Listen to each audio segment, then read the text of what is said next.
I have a GoPro Hero 9 here. I'm going to show you how to replay videos and photos that you just took. All right.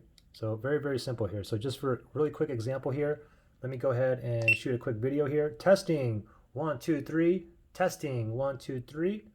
I'll go ahead and stop it now. Okay. Now, the only thing you got to do is just from the bottom, you want to slide up. Now, this was the last one I just took.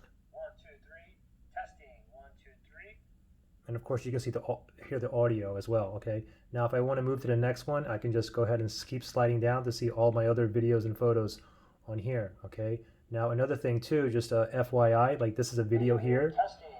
Right here is fast forward, so if you click on that, you can fast forward this, fast forward back. Okay, another thing is too is if you see this icon up here, if we tap on that, oops, kind of tap on it kind of hard. Now we can see all of our photos and videos, and you can choose from there.